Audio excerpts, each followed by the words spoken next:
नमस्कार, मी सुनील बेल्लार. आपण बघत आहात प्रबंधभूमी महाराष्ट्र न्यूज. आज 15 ऑगस्ट संपूर्ण देशभरामध्ये लोकशाहीचा उत्सव खऱ्या अर्थाने सुरू होतोय. 78वा स्वातंत्र्य दिन संपूर्ण भारत देशामध्ये मोठ्या उत्साहात जल्लोषात साजरा केला जातोय. परंतु आज आपण ज्या लोकशाहीच्या दालनात उभे आहोत, ज्या प्रांगणात उभे आहोत, ते म्हणजे गावचं असलेले हे लोकशाहीचं एक मोठं ठिकाण, ज्यामध्ये गावाचा प्रथम नागरिक असेल किंवा गावातील सर्वसामान्य नागरिक असेल, या नागरिकांचं हक्काचं घर म्हणजे ग्रामपंचायत कार्यालय.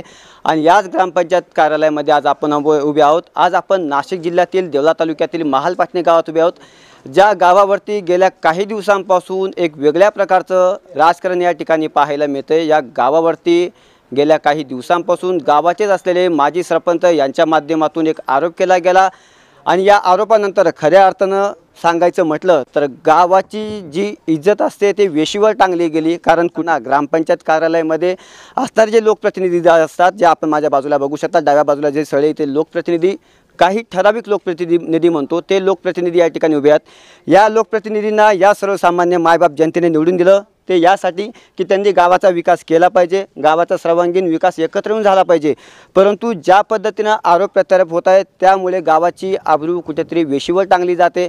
खऱ्या अर्थानं मी गेल्या 35 वर्षापासून या गावात वास्तवत आहो. गावाचा एक जबाबदार नागरिक, गावाचा एक जबाबदार पत्रकार म्हणून मला देखील माझ्या कार्यालयाकडून एक विचारणा झाली की तुमच्या गावात एवढा मोठा भ्रष्टाचार होत असताना तुम्ही झोपले होते का. खऱ्या अर्थानं माझा आतला असताना पत्रकार त्या दिवशी जागा झाला. कारण ज्या दिवशी माझ्या गावाची इज्जत वेशीवर टांगली गेली त्या दिवशी खऱ्या अर्थाने मी जागा झाला पाहिजे होतो. परंतु मी प्रबंधभूमीचा पत्रकार आहे. प्रबंधभूमी आवाज जनतेचा जनतेपर्यंत निर्भीड आणि निष्पक्षपणे मांडत असते, सगळ्या गोष्टींचा अभ्यास करत असते आणि त्यानंतर प्रबंधभूमी मोठं पाऊल उचलत असते. खऱ्या अर्थाने ज्या व्यक्तीने आरोप केला त्यांची देखील बाजू प्रबंधभूमी जाणून घेणार आहे आणि ज्यांच्यावरती आरोप झाले त्यांची बाजू देखील प्रबंधभूमी जाणून घेणार आहे. परंतु यामध्ये सर्वात मोठा जो घटक आहे तो या गावातील सर्वसामान्य जनता. ही गावातील सर्वसामान्य जनता माझ्या डाव्या बाजूला उभे. या तरुण पिढी या ठिकाणी खऱ्या अर्थाने मोठ्या संख्येने पाहायला मिळते. या तरुणांच्या हातूनच आपल्या गावाचा विकास होणार असतो आणि याच तरुणांनी आज या लोकप्रतिनिधींनी निवडून दिलेले. परंतु एक गोष्ट महत्त्वाची बाब या ठिकाणी सांगावीशी वाटली, ज्या लोकप्रतिनिधींना या सर्वसामान्य जनतेने निवडून दिलं ती म्हणजे या गावाचा विकास करण्यासाठी नव्हे तर गावाच्या विकासात बाधा घालण्यासाठी. खऱ्या अर्थाने या सर्व लोकप्रतिनिधींनी गावाचा विकास केला पाहिजे होता. एकत्र येऊन गावाच्या नागरिकांना विश्वासात घेऊन गावाच्या विकासासाठी चांगला निर्णय घेतला पाहिजे होता. परंतु जे विकास कामं झाली त्या विकास कामामध्ये अडथळा आणत सत्तेसाठी म्हणा, कमिशनसाठी म्हणा की इतर काही कारणांसाठी म्हणा, एकमेकांचं तंगडं ओढण्याचं काम या ग्रामपंचायत कार्यालयामध्ये सातत्याने गेल्या 3 ते 4 वर्षापासून संपूर्ण मालपाटणे जनता पाहत आहे. आम्ही लोकप्रतिनिधींना एक प्रश्न विचारतो, तुम्हाला मायबाप जनतेने खऱ्या अर्थाने गावाच्या विकासासाठी निवडून दिले नव्हे तर भांडणं करण्यासाठी. गेल्या 5-6 महिन्यापासून गावामध्ये वेगळं राजकारण पाहायला मिळतं आहे. पण या राजकारण बाजूला ठेवत गावाचा सर्वांगीण विकास कसा होईल हे पाहणं महत्त्वाचं आहे. एक महत्त्वाची बाब, आज आपण या गावामध्ये येण्याचं मुख्य कारण म्हणजे गेल्या काही दिवसांपूर्वी गावाचे माजी सरपंच योगेश आर्य यांच्या माध्यमातून विद्यमान सरपंच आणि ग्रामसेवक यांच्यावरती एक आरोप ठेवला गेला आहे. भ्रष्टाचाराचा आरोप केला गेला. निवेदनामार्फत BDO साहेबांना एक निवेदन दिलं गेलं. त्यामध्ये असा उल्लेख केला गेला आहे की जे आरोप फिल्टर जे माझ्या आपण डाव्या बाजूला बघू शकतो, मी कॅमेरामन यांना विनंती करेल त्यांनी आरोप फिल्टर दाखवावं. माझ्या उजव्या बाजूला डाव्या बाजूला असलेले आरोप फिल्टर, ज्या आरोप फिल्टरच्या माध्यमातून संपूर्ण महालपाटणे गावातील गोरगरीब जनता काहीतरी पैसे देऊन त्या ठिकाणाहून चांगलं पाणी घेत असतं आणि स्वतःची तहान भागवत असतं. आणि याच आरोप फिल्टरच्या माध्यमातून विद्यमान सरपंच असतील, ग्रामसेवक असतील यांच्यावरती आरोप केला गेला. तो आरोप असा होता की 7 महिन्यांचे जे पैसे होते 4,22,393 रुपये याचा भरणा केला गेला नाही आणि हे पैसे आपल्या खिशात दाबले गेले असा या निवेदनामध्ये तो आरोप होता. परंतु त्या आरोपाचं खंडन करत विद्यमान सरपंच देखील यांनी सबळ पुराव्यानिशी ते या ठिकाणी आज हजर आहेत. आणि ज्यांनी आरोप केले ते योगेश आर्य या ठिकाणी दिसून येत नाही. आम्ही वारंवार त्यांना सकाळपासून 10 ते 15 कॉल केले, ते या ठिकाणी दिसून आले नाहीत. उपस्थित राहतो असं सांगून गेल्या 15 ते 1 तासापासून ते टाळाटाळ करत आहेत. आणि ते जर या ठिकाणी आले तर आपण त्यांची देखील बाजू जाणून घेण्याचा एक प्रयत्न करणार आहोत.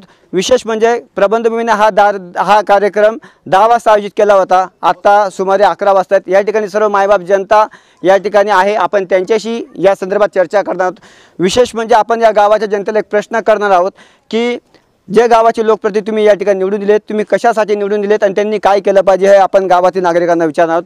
दादा, काय सांगाल, तुम्ही जे लोकप्रतिनिधी या ठिकाणी निवडून दिलेत ते कशासाठी निवडून दिलेत? तुम्ही गावाचे जे तुम्ही सरपंच उपसरपंच सदस्य असेल यांना निवडून दिले, कशासाठी निवडून दिले? चांगल्या कामासाठी. चांगलं काम म्हणजे गावाच्या विकास गावाचा पुरा विकासासाठी. दादा तुम्ही काहीतरी बोलला, गावाच्या विकासासाठी त्यांना निवडून दिले. त्यांनी काय केलं पाहिजे गावासाठी? गावाच्या प्रगतीसाठी त्यांनी सर्व एकत्र येऊन आणि पुढाकार घेऊन आणि गावासाठी काहीतरी योग्य गावाच्या उन्नतीसाठी काम केलं पाहिजे. दादा तुमचं काय मत यावर? माझं पण तेच मत आहे. काय जे आपण त्यांना निवडून दिलेले आहे ना, चांगल्या कामासाठी निवडून दिलेले आहे. ग्रामपंचायतीचा पुढाकार करून सगळ्या गोष्टी गावाच्या विकासासाठी त्यांनी केले पाहिजे. शरद भाऊ, तुम्हाला काय वाटतं, गावाच्या लोकप्रतिनिधींनी काय केलं पाहिजे? सर्वप्रथम गावाचा विकास झाला पाहिजे. त्यात आरोप प्रत्यारोप हे झाले नाही पाहिजेत. जे खरं असेल ते जगासमोर किंवा तुमच्यासमोर आलं पाहिजे आणि त्याची सकल चौकशी करून सगळ्यांनी त्याच्यात सहभाग घेऊन काय आहे नाही ते पुरावा सिद्ध करून दाखवून द्यावे. गावाचा विकास झालाय का आपल्या गावाचा विकास? गावाचा विकास चालतो आहे, खूप प्रगतीपथावर आहे. चांगले कामं झाले आहेत गावात. घंटागाडी असो, ॲरो फिल्टर असो, खूप चांगले कामं आहेत गावात. सध्याचे विद्यमान सरपंच सुरेखाताई ठाकरे यांच्या कार्यकाळात गावाचे कामं चांगले झाले का? हो, 100% खूप चांगले कामं बघायला भेटले आणि योग्यरीत्याने बघतो पण आम्ही. आणि ज्यांच्यावर आता आरोप होत आहेत, पाण्याचा पैसा खाल्ला, काही निविदा काढून विश्वासात न घेता गावात कामं झाली, असं काही घडलं का गावात? अजून तर सगळ्यांमध्ये कोणी अजून सिद्ध झालेलं नाही किंवा काही असं चालतं आहे आरोप प्रत्यारोप, ते तुम्ही सगळ्यांनी चौकशी करून सिद्ध करावे. हो, काय वाटतं योग्य दादा तुम्ही? आमची तीच मागणी आहे का बुवा त्यांनी आरोप केलेला आहे ना ते सिद्ध करावा त्यांनी. या ठिकाणी अजून काही नागरिक आहे. अजय भाऊ, काय वाटतं, गावाचा विकास कसा झाला पाहिजे, लोकप्रतिनिधींनी काय केलं पाहिजे? प्रथम तर लोकप्रतिनिधींनी सर्वात महत्त्वाचं म्हणजे गावाचा विकास करताना आरोग्याकडे लक्ष दिलं पाहिजे. त्यानंतर गावात बऱ्याचशा समस्या पण आहेत. असं नाही की समस्या लगेच निराकरण होतात असं काही नसतं. तर सर्व सदस्य, ग्रामपंचायत, सरपंच सगळे एकत्र आले तर त्या मार्गाने काहीतरी समस्यांचा पायबंद लागू शकतो. पण तसं काही होताना दिसत नाही आहे. सारखं वर्ष 2 वर्ष या 4 वर्षापासून तर सारखं पायओढाओढ चालू आहे. हा म्हणतो मी, तो म्हणतो मी, तो म्हणतो मी, पण गावाकडं 99% दुर्लक्ष झालेलं आहे. तुम्हाला वाटतं का गावाचा विकास झाला आहे असं? सध्या परिस्थितीला गावाचा विकास चांगल्या प्रकारे चालू आहे, असं काही नाही की नाही आहे. पण जो विकास 100% झाला पाहिजे होता तो कुठेतरी 70-80% येऊन ठेपलेला आहे. तो 100% नाही आहे. 100% सगळ्यांनी जर सहकार्य केलं, कारण जनता ही सदस्यांना निवडून देते. सरपंच सदस्य निवडतात, जनता नाही. थेट सरपंच तर काही नाही आपल्याकडे, बरोबर आहे. हे जे सरपंच ज्यांनी निवडून दिलेले हे त्यांनी विचार केला पाहिजे की आपण सरपंचांना निवडून दिलेलं आहे ना, आपण काय करतोय नेमकं, हा मुद्दा महत्त्वाचा आहे. कारण इथं जेवढे पण पब्लिक आहे ही पब्लिकनी सदस्य निवडलेले, सरपंच नाही. म्हणून पब्लिकचं पहिलं माझं तर प्रत्येकाला एकच सांगणं असतं की तुम्ही सरपंचाला जा विचारायलाच नको, तुम्ही ज्यांना निवडून दिला. एक वेगळा प्रश्न, सरपंचांनी आपल्या गावाचा विकास केला का? हो, केलेला आहे. विकास झालेला आहे. आता त्यांच्यावर आरोप होत आहे की तुम्ही आरोप फिल्टरच्या माध्यमातून 4,22,300 आरोप केलेले आहेत. त्यांच्याकडे काही पुरावे असतील म्हणून त्यांनी ते आरोप केलेले आहेत. आरोप करणारा हा करत असतो, त्यांच्याकडे सबळ पुरावे असतील म्हणून त्यांनी आरोप केलेले आहेत. पण ते आरोप सिद्ध करण्यासाठी किंवा नाही, ते आरोप आमच्या ज्यांच्यावर लादले गेलेले आहेत ते आरोप, त्यांच्याकडेही काही पुरावे असतील, त्यांचीही बाजू ऐकणे महत्त्वाचं आहे. आपण आतापर्यंत एकच बाजू ऐकलेली, दुसरी बाजू ऐकलेली नाही. त्याच्यामुळे आपण आज खऱ्या अर्थाने प्रबंध दोघांची बाजू जाणून घेणार आहे. म्हणजे सरपंच हे भ्रष्टाचारी आहेत आपण असं म्हणू शकत नाही, बरोबर आहे. जोपर्यंत त्यांची बाजू आपण ऐकत नाही तोपर्यंत, ज्या दिवशी आपण त्यांची बाजू ऐकू त्या दिवशी दूधचं दूध आणि पाणी. छान असा प्रश्न या ठिकाणी उपस्थित झालेला आहे. जोपर्यंत ज्यांच्यावर आरोप झालेला आहे त्यांच्यावरचे आरोप सिद्ध होत नाही तोपर्यंत त्यांनी भ्रष्टाचार केला असं म्हणणार नाही. सुरेखाताई या ठिकाणी उभे आहेत. उपसरपंच योगेश आर्य देखील या ठिकाणी दाखल झालेले आहेत. सोबतच गावाचे ग्रामविकास अधिकारी अरुण पाटील साहेब देखील या ठिकाणी उपस्थित झालेले आहेत. आपण योगेश आर्य सर यांच्याकडे जाणार आहोत. योगेश दादा नमस्कार. नमस्कार. प्रबंधभूमीत तुमचं स्वागत आहे दादा. गेल्या काही दिवसांपूर्वी तुम्ही एक आरोप केला होता किंवा एक निवेदन देऊन प्रशासनाला सांगितलं होतं की गावामध्ये 4,22,393चा पाण्याच्या आरोच्या फिल्टरमध्ये अपहार झालेला. नक्की एकंदरीत हा आरोप काय होता? माझ्या माहितीनुसार मी नुसता आरोपच नाही केलेला, तर मी तो सबळ पुराव्यांनी या ठिकाणी मांडेल. परंतु माझा ज्यांच्यावर आरोप आहे त्यांची पहिली प्रतिक्रिया तुम्ही घ्यावी अशी मला. नाही, तुमचा आरोप काय होता? तुम्ही आम्ही जनतेकडनं ते जाणून घेतलेले आहे की आम्हाला अजून परत जनतेकडून हे गोष्टी सगळ्या समजून घ्यायच्या आहेत की तुमचे आरोप काय होते हे जनतेला ऐकून घ्यायचं होतं. तुमच्याकडे पुरावे आहेत, ज्या अर्थी तुमच्या हातामध्ये प्लास्टिकची पिशवी त्या अर्थी तुम्ही सगळं पुराव्यानिशी या ठिकाणी दाखल झालेले आहेत. माझी एक विनंती असणार आहे, तुमचा जो आरोप होता तो तुम्ही जनतेला उघडपणे दाखवावा किंवा जे निवेदन असेल ते उघडपणे जनतेला वाचून दाखवावं, जेणेकरून ही मायबाप जनता त्यांना कळेल की तुम्ही काय आरोप केला होता आणि तुमचा त्या आरोप करण्यामागचा उद्देश काय होता. माझ्या आरोपांना अगोदर प्रतिक्रिया तर येऊ द्या ज्यांच्यावर केल्या आहे त्यांच्याकडनं. प्रतिक्रिया तुमचा आरोप काय ते जनतेला जाणून घ्यायचं आहे. द्यायला या ठिकाणी आलोच आहे. नाही योगेश भाऊ, माझा सांगण्याचा उद्देश आहे तुमच्या जो तुम्ही आरोप केलेला आहे, निवेदन दिले, ते निवेदन तुम्ही जनतेला दाखवा, वाचून दाखवा, जेणेकरून जनतेला कळेल की तुम्ही नक्की निवेदन काय दिलं होतं. मी तेच सांगतोय, माझे आरोप आता STV9ला सुद्धा आपण सर्व काही दिलेलं आहे, परंतु ज्यांच्यावर आपले आरोप आहेत त्यांचं कमीत कमी मला म्हणणं तरी ऐकून घेऊ द्या. तुमचे आरोप काय ते तर दाखवा योगेश भाऊ. आम्ही तुम्हाला विनंती करतोय वारंवार, तुमचे आरोप काय आहेत, तुमचं निवेदन काय, तुम्ही प्रशासनाला काय निवेदन सादर केलं माझ्या हातात द्या, मी वाचून दाखवतो जनतेला, जेणेकरून ही मायबाप जी जनता त्यांना कळेल ना तुम्ही काय आरोप केले होते, तुमचं म्हणणं काय होतं ते जनतेला कळेल ना. आणि मग तुमच्या आरोपांवरती आपण विश्लेषण करणार, ज्यांच्यावर आरोप झाले त्यांच्याशी आपण संवाद साधणार. द्या इकडे ते. या ठिकाणी मी 21/2/2024 रोजी मुख्य कार्यकारी अधिकारी जिल्हा परिषद नाशिक यांच्याकडे ग्रामपंचायत महालपाटणे तालुका देवळा येथील गैरव्यवहाराची चौकशी होण्याबाबत माझा तक्रारी अर्ज होता. त्या अनुषंगाने, आणि मी नुसता अर्जच दिलेला नाही, त्या अर्जाला जे काही सबळ पुरावे आहेत ते सगळे सबळ पुरावे जोडून आपण ही मुख्य कार्यकारी अधिकारी यांच्याकडे तक्रार दाखल केलेली होती. या तक्राराच्या अनुषंगाने मुख्य कार्यकारी यांच्या आदेशानंतर या ठिकाणी ग्रामपंचायत स्तरावर 6/6/2024 रोजी या ठिकाणी माझ्या अर्जाची दखल घेऊन सन्माननीय पंचायत समिती देवळा गटविकास अधिकारी भरत देवेंद्रे सर, आपले विस्तार अधिकारी मांडवडे सरांनी या ठिकाणी येऊन माझ्या अर्जाची अशी कसून अशी चौकशी केलेली आहे. तर मी बोलता बोलता आत्ता बोललो की मी नुसते आरोप करत नाही. आरोप करणं वेगळं आणि आरोप सिद्ध करून सांगणं वेगळं. याच्यावर मी विश्वास ठेवणारा माणूस आहे. माझे आरोप पोकळ नाहीत किंवा मी दिलेला नुसता तक्रारी अर्जावर मी कोणावर आरोप करत नाही. तर मला पंचायत समिती देवळा मुख्य कार्यकारी अधिकारी जिल्हा परिषद नाशिक यांनी मला 9/7/2024 यांनी या तक्रारी अर्जाचा सखोल चौकशी करून खरंच कोण दोषी आहे की अर्ज करणाराच विफल आहे या सगळ्या गोष्टींचा त्यांनी विचार करून ग्रामपंचायत सर्व जनतेला योगेश भाऊ यांनी दिलेले निवेदन वाचून दाखवतो, ज्यामध्ये निवेदन दाखवा, कारण जनतेला देखील खुलासा झाला पाहिजे, जनतेला कळायला पाहिजे एकंदरीत तुमच्या निवेदनात काय ते तुम्ही म्हटलं होतं. मी हे निवेदन सर्वांना दाखवतो.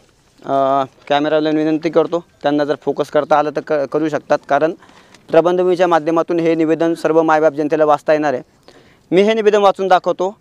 माजी कार्यकारी अधिकारी जिल्हा परिषद यांना हे निवेदन दिले गेलं होतं 21/2/2024 रोजी. मी विनंतीपूर्वक अर्ज करतो की आमच्या ग्रामपंचायतीने 15व्या वित्त आयोगाने RO फिल्टर बसवले आहे, जे आपण माझ्या उजव्या बाजूला बघू शकतात, ते बसवलं आहे असं त्यांचं म्हणणं आहे. त्या RO फिल्टरचे येणारे पैसे स्वतः सरपंचाचे पती प्रवीण ठाकरे म्हणजे सुरेखाताई ठाकरे यांचे पती शरद ठाकरे हे कुठल्याही प्रकारचा भरणा दररोज करत नाहीत.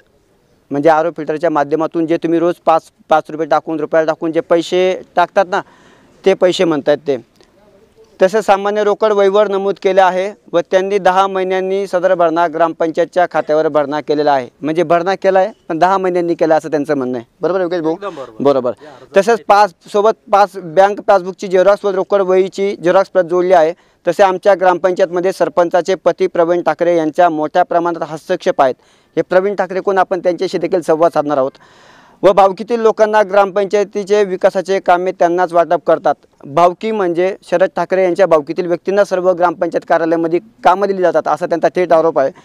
वाटप करतात. ग्रामपंचायत सदस्यांना कुठल्याही प्रकारे विश्वासात न घेता स्वतः मी सदस्य असून सुचवलेले कामे करत नाहीत. तसेच ग्रामपंचायतीचे कामाचे टेंडर न काढता ते स्वतःच्या सोयीसाठी ऑफलाईन टेंडर काढून ग्रामपंचायतच्या हेडवर कामे करतात. मटेरियलचे सुद्धा ई टेंडर न काढता मटेरियल खरेदी केले जाते असा थेट आरोप तसाच थेट निवेदन यांनी दिलेले आहे. आता हे आरोप जे आहेत ते शरद ठाकरे असतील, सुरेखाताई असतील, आपण यांच्याकडून जाणून घेणार त्यांच्या आरोपांचं आता ते कसं खंडन करतात. आता आपण देवळा तालुक्यातील महालपाटणे ग्रामपंचायतीच्या प्रांगणात उभे आहोत. लोकशाहीचं हे सर्वात मोठं दालन आहे, ज्या दालनामध्ये सर्वसामान्य नागरिकापासून तर गावाचा प्रथम नागरिक या दालनामध्ये बसून गावाचा व्यवहार बघत असतो. याच ठिकाणाहून संपूर्ण गावाची हालचाल होत असते, गावाचा विकास होत असतो. परंतु गेल्या काही दिवसांपासून नाशिक जिल्ह्यातील देवळा तालुक्यातील महालपाटणे ग्रामपंचायतमध्ये आरोप प्रत्यारोप होत आहे. गावाचं राजकारण वेगळ्या वळणावर येऊन टपलेलं आहे. या सर्व गोष्टींचा खुलासा करण्यासाठी प्रबंधभूमी महाराष्ट्र न्यूज आज महालपाटणे ग्रामपंचायतमध्ये येऊन सत्ताधारी आणि विरोधक यांच्यातल्या झालेल्या आरोप प्रत्यारोपांचा खुलासा करणार आहे. माझ्या उजव्या योगेश आर्य आहेत, ज्यांनी काही दिवसांपूर्वी माझे कार्यकारी अधिकारी जिल्हा परिषद नाशिक यांना एक निवेदन देऊन गावामध्ये 4,22,293 रुपयांचा जो भरणा असतो आरोपीटरचा तो उशिराने का होईना 10 महिने उशिरा करून भरणा केला गेला असा त्यांचा थेट आरोप गावाचे विद्यमान सरपंच सौभाग्यवती सुरेखाताई ठाकरे सोबतच त्या निवेदनात एक असा उल्लेख केला गेला सरपंच ताई यांचे पती शरद ठाकरे गावाच्या ग्रामपंचायतीमध्ये हस्तक्षेप करतात. त्यांच्या नात्यागोत्यातील नागरिक जे नात्यातील जे भावबंदकी असते त्यांच्या नावाने निविदा काढून त्यांनाच गावाचे विकास कामे देतात. सोबतच गावातील ग्रामपंचायत सदस्यांना कुठल्याही प्रकारे विश्वासात न घेता गावातली कामं केली जातात. हा जो त्यांचा आरोप होता तो थेट सरपंचताई शरद ठाकरे आणि माझ्या डाव्या बाजूला उभे असलेले आमचे ग्रामपंचायतचे ग्रामविकास अधिकारी अरुण पाटील साहेब यांच्यावर हा आरोप केला गेला आहे. एकूण 4,22,293 रुपयाचा अपार झाल्याचं त्यांनी निवेदनात म्हटलेलं आहे. परंतु आता ज्या पद्धतीने योगेश आर्य असतील गावचे माजी सरपंच यांनी ज्या पद्धतीनं त्यांचं निवेदन दाखवलं ते निवेदन आपण प्रबंधभूमीच्या माध्यमातून सर्व जनतेला वाचून दाखवलं. आता त्याच आरोपांचं खंडन करण्यासाठी या ठिकाणी सुरेखाताई ठाकरे आणि त्यांचे पती शरद ठाकरे देखील आहेत. आपण ताईंना पुन्हा एक प्रश्न विचारणार आहोत. ताई, योगेश आर्य साहेब यांनी तुमच्यावर थेट आरोप केला की तुम्ही 4,22,293 रुपयांचा भरणा केलेला आहे, उशिराने केला आहे. काय केला गेला? 1चे 2चे कॉईन असल्यामुळे कॅश पेमेंट आम्हाला भेटत नव्हतं म्हणून उशिरा भरणा झालेला आहे.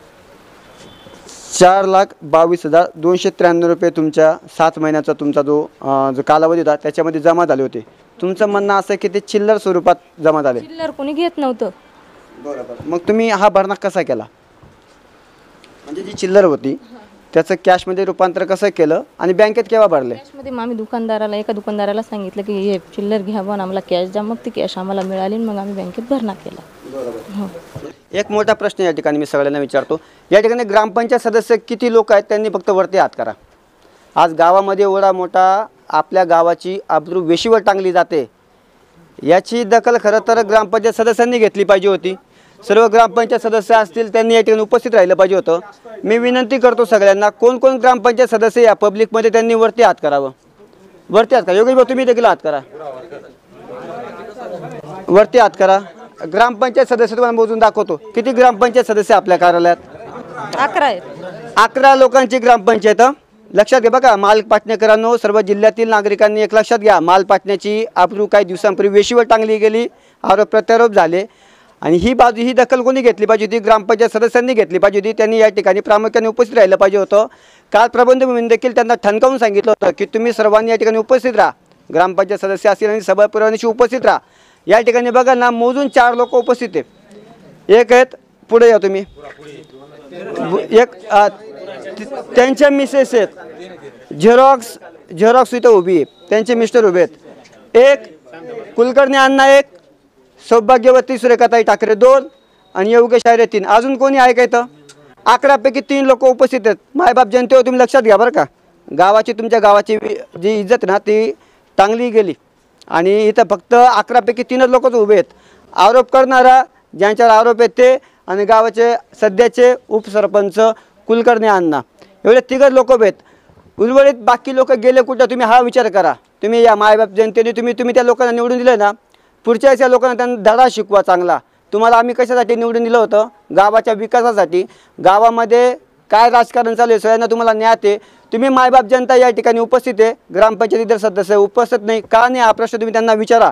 आता आपण थेट त्या गोष्टीकडे जाणार आहोत ज्या गोष्टीची गेल्या काही दिवसांपासून चर्चा सुरू आहे. ताई, त्यांनी आरोप केला तुमचे पती देखील ग्रामपंचायत कार्यालयामध्ये हस्तक्षेप करतात, भावंकीच्या लोकांना कामाला दिली जातात, काय यामागची सत्यता आहे? याच्यात माझ्या पतींचा काही एक विषय नाही. माझे पती ग्रामपंचायतमध्ये काय ग्रामपंचायतच्या आवारात सुद्धा दिसत नाही. बाकीचे सदस्यांचे पती तरी मध्ये येतात, मिटिंग चालू असताना ते मध्ये येतात आणि मला विचारता काय झालं मीटिंगमध्ये, अशी मला धमकी पण देतात ते. आणि काही तर खुर्च्या फेकून पण पळून जातात. मग सदस्य लोक गाळ पण होते पंचायतमध्ये. आणि हे बघा, हे ट्रीटमेंट बघून घ्या. ताईंनी या ठिकाणी भरणा दाखवलेला हे बघा. आपण तो भरणा बघूया. कधीपासून तो भरणा. एक काम करूया, आपण थेट शरद ठाकरेंकडे जाऊया, कारण त्यांच्यावरती मुख्यतः आरोप झालेला आहे. त्यांच्यावर आरोप झाला की ते ग्रामपंचायत कार्यालयामध्ये हस्तक्षेप करतात, भाऊबंदकीच्या लोकांना ते कामं वाटून देतात. शरद भाऊ, तुमच्यावर खूप मोठा आरोप आहे. तुमचं नाव प्रत्यक्षात निवेदनावर दिलं गेलं आहे की तुम्ही ग्रामपंचायतच्या कार्यालयामध्ये हस्तक्षेप करतात आणि परत तुम्ही तुमच्या भाऊबंदकीच्या लोकांना कामं देतात. काय तुमच्या या आरोपांमागचं तथ्य आणि काय सत्यता आहे? ताई, एक मिनटं फक्त. जे आपले जे अर्जदार आहेत योगेश आहिरे म्हणून, बरोबर आहे, त्यांनी जे अर्जमध्ये जे लिहिलेलं आहे त्या गोष्टी त्यांनी बहुतेक पूर्णपणे जर बघितल्या असता त्या पूर्ण व्यवस्थित नाहीत. आणि दुसरी गोष्ट अशी आहे ना, त्यांनी जे STV9ला जी मुलाखत दिली की शरद ठाकरे साहेब, त्यांचा सरळ आरोप आहे तुम्ही भ्रष्टाचार केला आहे. हो, मी त्याच विषयावर बोलतो आहे. जे STV9ला जी मुलाखत दिलेली आहे त्यांनी की बाबा शरद ठाकरे किंवा सुरेखा ठाकरे किंवा ग्रामविकास अधिकारी यांनी हा जो भ्रष्टाचार केला 4,22,393 रुपये, 4,22,393 रुपयाचा माझ्याकडे मी म्हणतो ठीक आहे, भ्रष्टाचार झाला का लेट भरणा केला, बरोबर आहे. जर कदाचित तो भ्रष्टाचार झाला, 4,22,393 रुपयाचा जर भ्रष्टाचार झाला असेल, 100% म्हणतो आपण भ्रष्टाचार झाला, बरोबर आहे. पण ती गोष्ट नक्की तो पैसा सरपंचाच्या पतीच्या खिशात आहे का सरपंचाकडे आहे का ग्रामविकास अधिकारीकडे, बरोबर आहे. त्याची तथाकथित व्यवस्थित चौकशी केली गेली पाहिजे. पण त्याची माझ्याकडे सबळ पुरावा आहेत. ह्या जो भरणा आहे आपण केलेला आहे पावतीनुसार, म्हणजे प्रत्येक दिवसाची जी पावती आहे त्यानुसार केलेलं आहे ते पण आहे. त्यांनी जो अर्ज केलेला आहे 21/2/2024ला जो अर्ज केलेला आहे त्याच्यानंतर जो भरणा आहे 20/1/2024ला भरणा केलेले 4,22,393 रुपये हा टोटल भरणा केलेला आहे. पण याचं कारण असं होतं की आम्हाला जर वाटत होतं की बाबा जो भरणा आहे 4,93,000 रुपये आहेत का नाहीत खरोखर, त्याची गोष्ट अशी होती जो आपण लेट भरणा केला त्याचं एक पहिलं ऑप्शन होतं चिल्लरचं. आजची कंडिशन तुम्ही प्रत्येक गावात दुकानाचा एखादा पण तुम्हाला चिल्लर देऊ शकत नाही किंवा घेऊ शकत नाही, हा पहिला प्रश्न आहे. दुसरा विषय असा आहे ना की बाबा जी चिल्लर आपण जमा करून ₹1, ₹2 जे कॉईन होते ते आपण दुकानदारांना देऊन आणि तो आपण काही मालेगाव काही बँक ऑफ महाराष्ट्र लोणेला दोन्ही शाखांमध्ये आपण तो भरणा केला. पण भरणा केला नाही असं नाही म्हणायचं, भरणा केलेलाच आहे. त्याच्या रितसर पावतीचं मत असं आहे की तुम्ही भरणा केलाय उशिराने केलाय. ते पण उशिराचं पण कारण एक मी तुम्हाला सांगतो. आम्ही ज्या दिवशी आपण सरपंच पदावर बसलो 21/2/2023ला जेव्हा पदावर बसलो तेव्हापासनं एक साधारण 2-3 महिन्याचा जो कालावधी होता त्या कालावधीमध्ये जो हिशोब होता आपले ग्रामपंचायतीचे शिपाई भास्कर आणि ग्रामविकास अधिकारी अरुण पाटील यांच्याकडे होता. त्या वेळेचा जो भरणा आहे 3 महिन्याचा तो पण आहे. याच्यात त्यांनी 3 महिन्यामध्ये भरणा केलेले आहे 23,062 रुपये. 3 महिन्यामध्ये त्यांनी 23,062 रुपये. तेव्हा पण तो जो भरणा आहे तो पण लेटच झालेला आहे.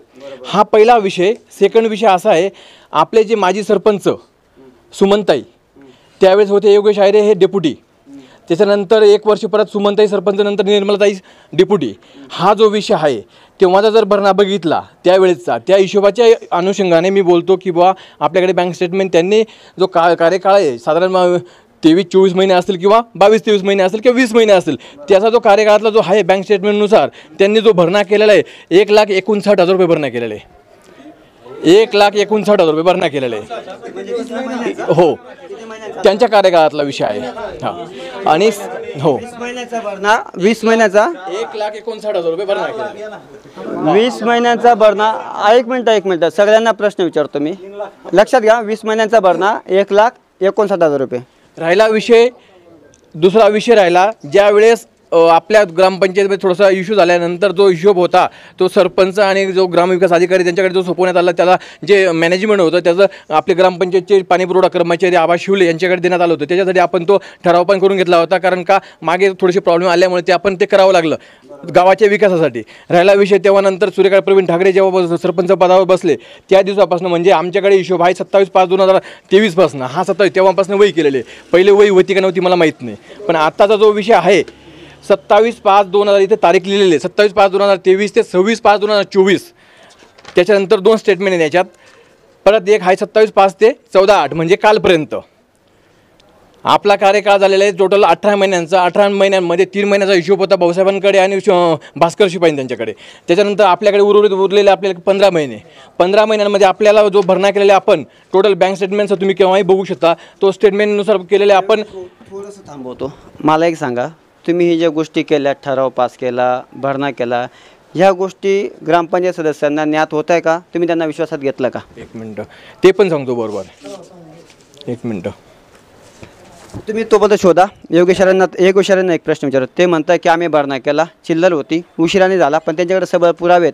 त्यांनी मागच्या 2 वर्षापुरता हिशोब देखील या ठिकाणी बोलून दाखवलेला आहे. काय याच्याबाबत तुमचं मत आहे? माझा सरळ आरोप आहे. तुमचा आरोप जनतेला कळाला, त्यांनी तुम्ही जे आरोप केले ना, मगाशी सरपंच मॅडम यांनी सांगितलं की मोठ्या प्रमाणात या ॲरो फिल्टरची चिल्लर येत असल्यामुळे सदर भरणा हा 10 महिना लेट झालेला आहे. तर माझा एक प्रश्न आहे की सदर जर चिल्लरी नाणं जर चलनात नसेल तर ते शासनाने बंद का केलं नाही, किंवा चिल्लर बँक स्वीकारत नाही का? बरं ठीक आहे, चिल्लरची कॅश करायची. नाही, आपण तुमच्या प्रश्नांचे फोन करूया ना. दुकानदार उपस्थित या ठिकाणी अजय भाऊ आहेत, शरद भाटेवाल होते या ठिकाणी, मग असे बोलले. कुठं आहे शरद भाटेवाल? दुकानदार आहेत.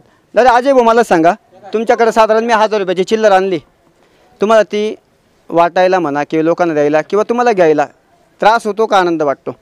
नाही, तिथं लोकांना त्याचा फायदाच होतो ना, कारण 5 रुपयाचे कॉईन 1 रुपयाचे कॉईन लोकांना लागतात. आमचा त्याच्यात काय फायदा नाही. तुम्हाला समजा मी 10,000 चिल्लर दिली तर तुम्ही घेऊ शकतात का ती? हो, पण माझ्या परिस्थितीनुसार मी घेणार. 10ची नाही घेणार. माझी परिस्थिती 5000ची असेल, 2000ची असेल, 1000ची असेल, त्याप्रमाणे मी चिल्लर घेणार. मी असं नाही की त्यांचं म्हणणं असं की त्यांच्याकडे 10,000 रुपये कॅश असेल तर ते 10,000 चिल्लर घेऊ शकतात, 5,000 असेल तर 5,000 घेऊ शकतात. आता आपण शरद भाऊकडे जाऊया. ते बरोबर, शरद भाऊ तुम्ही काहीतरी सांगत होते. तुमचं म्हणणं असं होतं की बा तुम्ही तसं जे पाणीपुरवठाचा विषय होता कर्मचाऱ्याचा, तसं तुम्ही काही मासिक मीडियामध्ये केलेलं आहे का?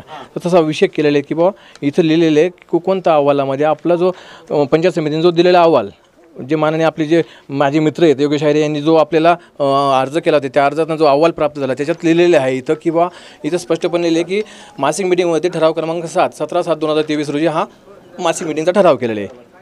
त्याच्यानंतर मी तुम्हाला सांगत इच्छितो की बा जी गोष्ट होती आपल्या कार्यकाळातला स्टेटमेंटचा विषय होता आणि बँकेचा पैशांचा विषय होता. जर कदाचित हा जो मागचा विषय बघितला 1,59,000 असो किंवा ती XYZ जी अमाऊंट असो, त्या अमाऊंटनुसार जर बघितला त्यावेळेस आपल्याला ही ज्ञात नव्हती की एवढा कॉईन जमतो बुवा असं. पण जेव्हा आम्ही त्यावेळेस त्याचे कॉईन 1चे 2चे, पहिले कसं होतं, पहिले फक्त आपल्याकडे 1चं आणि 2चं कॉईनचं मशीन होतं. आता आपल्याकडे ATM आहेत, 2 ATM आहेत आपल्याकडे 10चा पण कॉईन चालतो, 5चा पण चालतो, 1चा आणि पण 2चा पण चालतो. तेव्हा जास्त कॉईन होते ते 1चे आणि 2चे. आणि आपले जे मित्र आहेत योगेश आयरे त्यांनी जो विषय काढला की बा नाणं स्वीकारत नाही का बँक नाणं स्वीकारत नाही, त्याचं कारण आहे त्यांना अधिकार आहेत स्वीकारायचे, पण एवढ्या प्रमाणात अल्प प्रमाणात ते घेतात, पण मोठ्या प्रमाणात ते घेऊ शकत नाही बँकवाले. ती कोणतीही बँक असो, राष्ट्रीयकृत बँक असो किंवा आपली खाजगी बँक असो, या संस्था असो. त्याच्यानंतर मी तुम्हाला सांगतो की बा जे आपण 27/5/2023 पासून जो आपल्याकडे हिशोब आहे ॲरो फिल्टरचा, जे आपण हे जास्त आपण कशासाठी सांगतोय की बा जो STV9ला जे आपले मित्र योगेश आयरेंनी जो आरोप केला होता की बा तो भ्रष्टाचार झालेला आहे असं. योगेश भाऊ ते म्हणताय की आम्ही भरणा केला, उशिराने केला, त्यांच्याकडे एव्हिडन्स सगळे आहेत, मग तुम्ही भ्रष्टाचार हा शब्द का वापरला?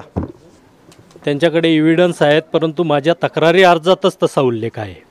भ्रष्टाचार नाही. सदर भरणा 10 महिन्यांनी लेट केलेला आहे. त्यांचं मत असं आहे की त्यांनी भरणा केलेला आहे, मग हा भ्रष्टाचार असू शकतो का?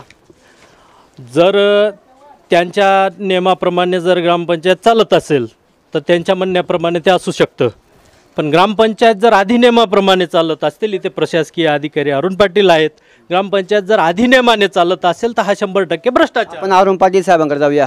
साहेब या पुढे. आरोप आहे त्यांनी ते म्हणतात की पैसे भरले दिरंगाईने भरलेत, पैसे दिरंगाईने भरले तर हा भ्रष्टाचार होतो का? भ्रष्टाचार नाही होत ते म्हणजे हे होत होतं, अनियमितता होते फक्त, भ्रष्टाचार नाही होतो. ह्या विषयावर मी जास्त काय आमची चौकशी झाली असल्या कारण नाही जास्त बोलू शकत नाही. कामात दिरंगाई होऊ शकते, हो हो दिरंगाई अनियमितता होऊ शकते फक्त, अनियमितता होऊ शकते. आपण आता जनतेमध्ये जाऊया.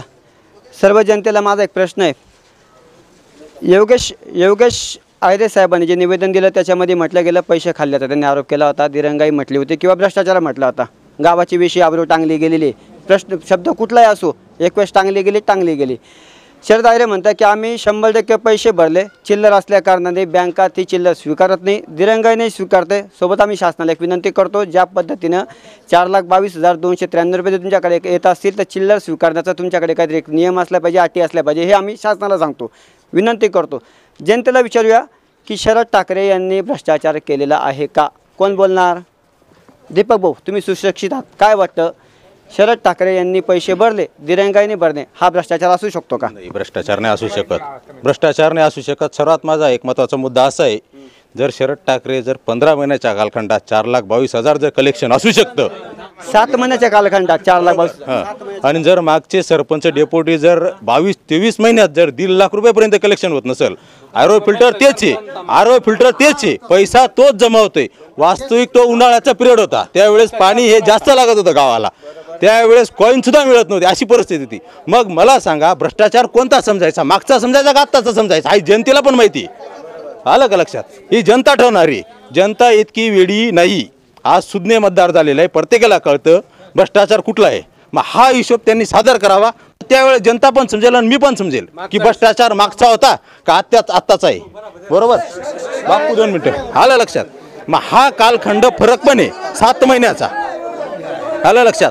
मग पैशांचा हिशोबाचाच भ्रष्टाचार आहे ना.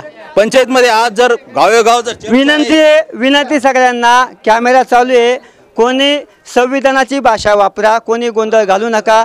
सगळ्यांना मत मांडण्याचा अधिकार आहे, सगळ्यांना अधिकार भेटेल. आजचा दिवस आपल्याकडे सगळ्यांना त्यांचे मत मांडण्याचा अधिकार मिळेल. दीपक भाऊ बोलताय, कारण आपल्या गाव, एक विचार करा, लक्षात घ्या, 1 मिनिट ऐका. गावाची आबरू वेशीवर टांगली गेलेली. आपल्याला आपल्या गावा कसं आहे पूर्ण महाराष्ट्राला दाखवायचं, भारताला दाखवायचं. आपल्याला आपल्या गावाची इज्जत घालायची नाही. आपल्या गावावर जे आरोप झाले, ज्यांच्यावर आरोप झाले ते पण बोलणार, ज्यांनी केले ते पण बोलणार, आणि जे सर्वसामान्य जनतेने निवडून दिले ना 11 लोक, त्यापैकी 3 लोक आहेत तिथं उपस्थित. तुम्ही गोंधळ केला तर इज्जत जाईल, थोडं समजून घ्या. दीपक भाऊ बोलताय, दीपक भाऊ काय बोलताय ते पहिले समजून घ्या. बोला भाऊ. तर माझं व्यक्तिगत असं मत आहे, माझ्या तरुण मित्रांच्या माध्यमातून, बरोबर, भ्रष्टाचार हा शब्द वापरलेला आहे ना, तो आहे की नाही हे सिद्ध नाही. हां, बरोबर. मग इथून मागली सुद्धा चौकशी केली पाहिजे. त्यासाठी मी देखील पाठपुरावा करायला तयार आहे. जर प्रवीण ठाकरेंची तयारी असेल, सुरेखाताईंची असेल किंवा गावातील ग्रामस्थांची असेल, जर एवढा जर 3 लाखांचा डिफरन्स दाखवत असेल, त्यावेळेस सबळ परवानगीशी आपण सुद्धा यायला त्यावेळेस तयार आहोत. पप्पू भाऊ, तुमचं काय मत आहे? गावात भ्रष्टाचार झाला का? नाही, भ्रष्टाचारबद्दल नाही बोलत मी काही. ते सांगताना की त्यांच्या भाऊबंदकीमध्ये त्यांनी कामं दिले, कामं वाटप करण्यासाठी योगेश अण्णा होते, बामन काका होते, गणेश बच्चा होते, बुरा गांगुर्डे होते. काम देताना त्यांनी मला दिलं, मी हिंदू वेलदार, सरपंच कुणबी मराठा, बुरा गांगुर्डेला काम दिलं तो भिल्ल समाजाचा, गणेश बच्चावला काम दिलं तो कोळी समाजाचा. यांच्यामध्ये त्यांच्या भाऊबंदकीला त्यांनी कोणते कामं दिले? भाऊबंदकी कोणती हो मग? पहिला मुद्दा बेलदार साहेब, नसताना त्याचं कागदपत्र आम्ही वापरलं, बेलदार साहेब, चूक आमची. पहिला मुद्दा असा आहे, फक्त विनंती आहे सगळ्यांना समजून घ्या, थोडं ऐकून घ्या फक्त बस. पहिला मुद्दा असा आहे, तर दीपक भाऊंनी सांगितलं या ठिकाणी कुठलाही भ्रष्टाचार दिसून येत नाही. तर सदर गटविकास अधिकाऱ्यांच्या अहवालात इथे स्पष्ट त्यांनी म्हटलेलं आहे,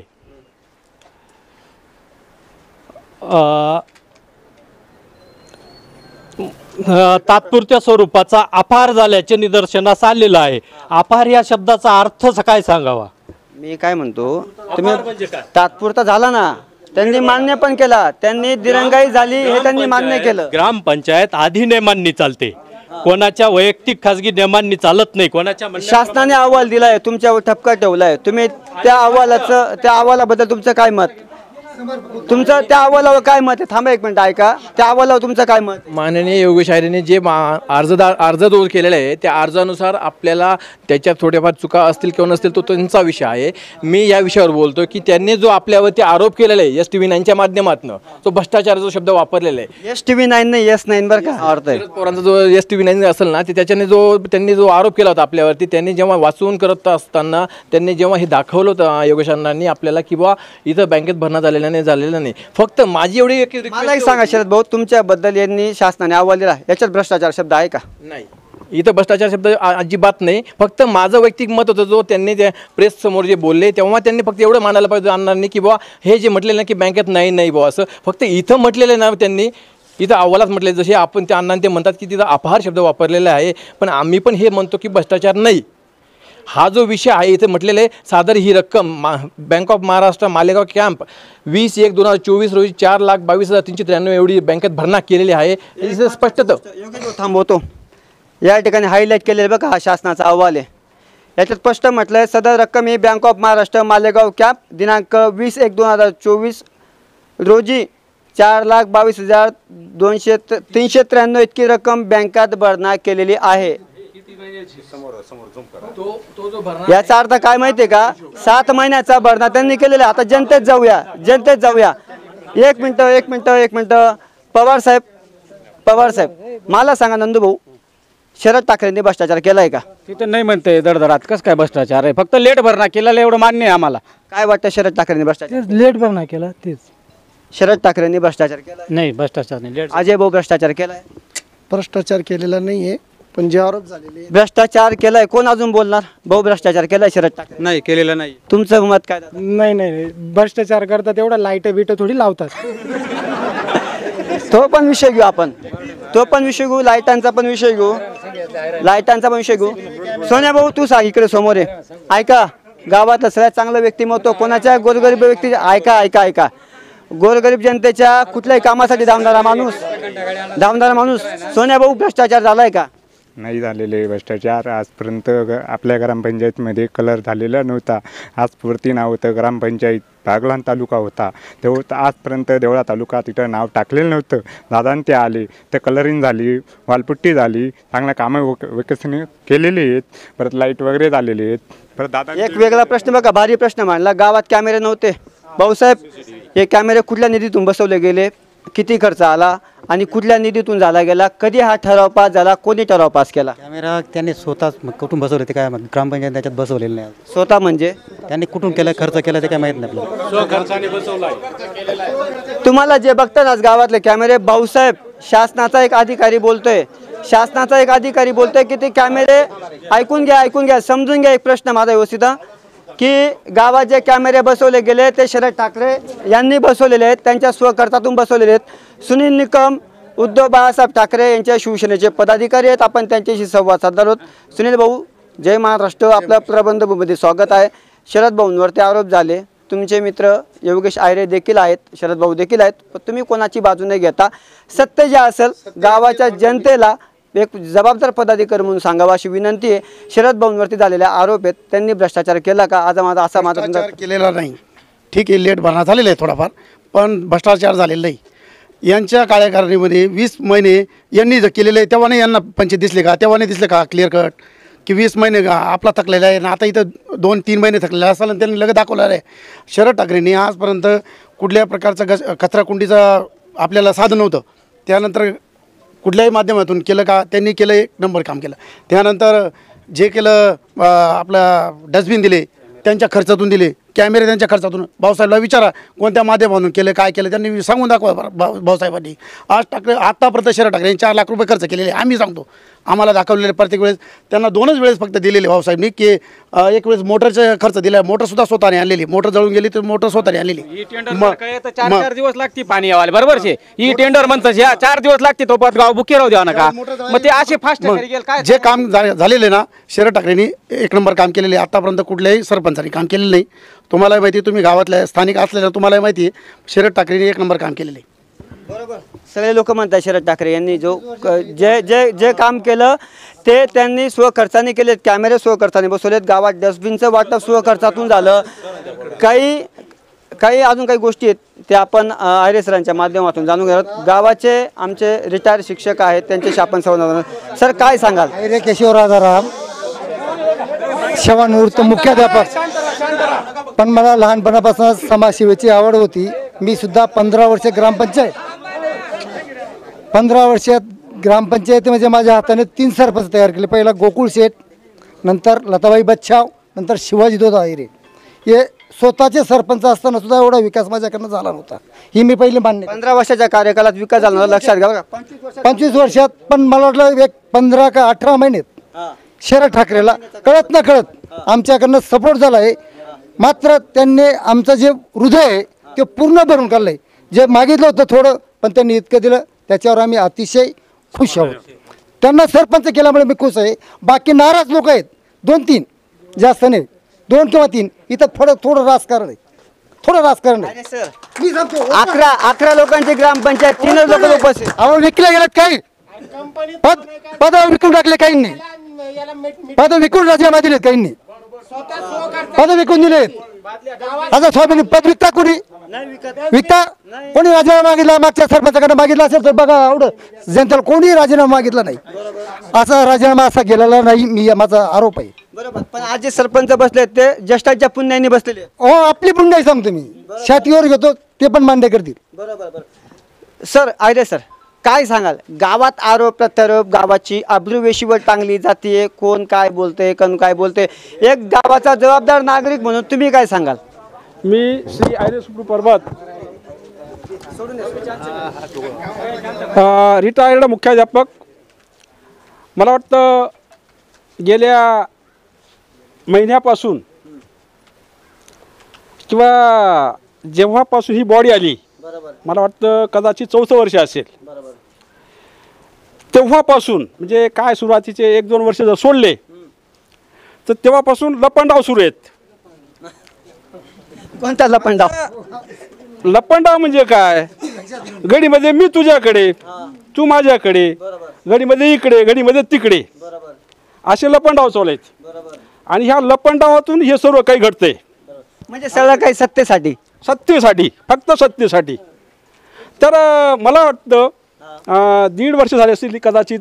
50% सरपंच शरद ठाकरे यांना त्यांच्या ज्या काही मिसेस आहेत त्यांना सरपंच 1.5 वर्ष झाला असेल विराजमान होऊन. आता ह्या 1.5 वर्षाचा जर इतिहास पाहिला आणि मागच्या 25 वर्षाचा जर इतिहास पाहिला, कम्पेअर जर केली आपण, तर खूप जमीन आसमानचा फरक आहे. खूपच.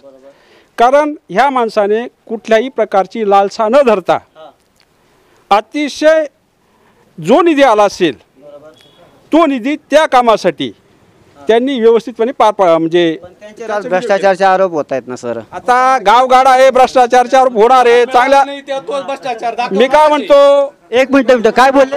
ज्याला मिळालं नाही तो भ्रष्टाचार दाखवणार आहे.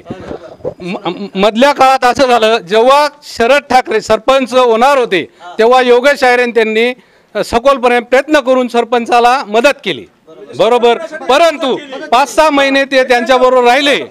शरद ठाकरे म्हणजे सुरेखा ठाकरे ही त्यांच्याबरोबर म्हणजे त्यांचे जे चुकीचे काम होते ते ऐकत नव्हती का, त्याच्यामुळे हे सगळा भ्रष्टाचार त्यांनी असा उघड करून दाखवला.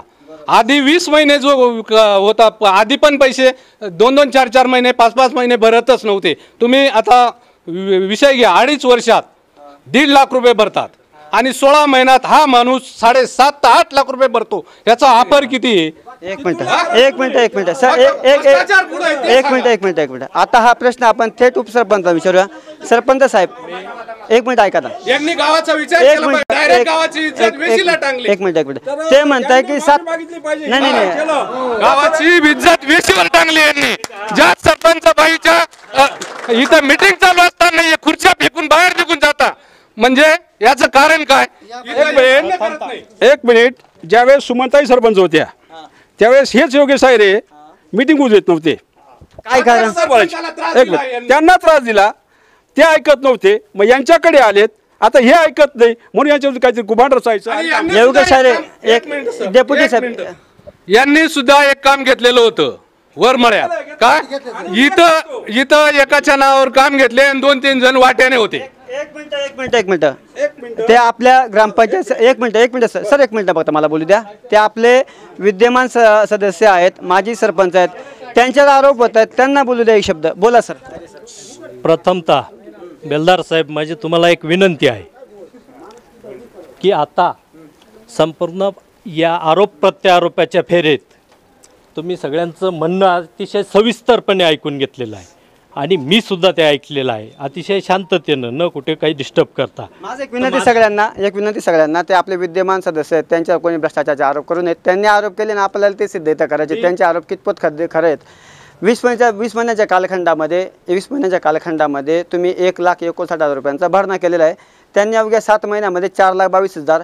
याचा अर्थ असा होतो 4,22,000 डिवाइड बाय 7 महिने जे केलं तर किमान 60,000 रुपये एका महिन्याला येत असतील, बरोबर?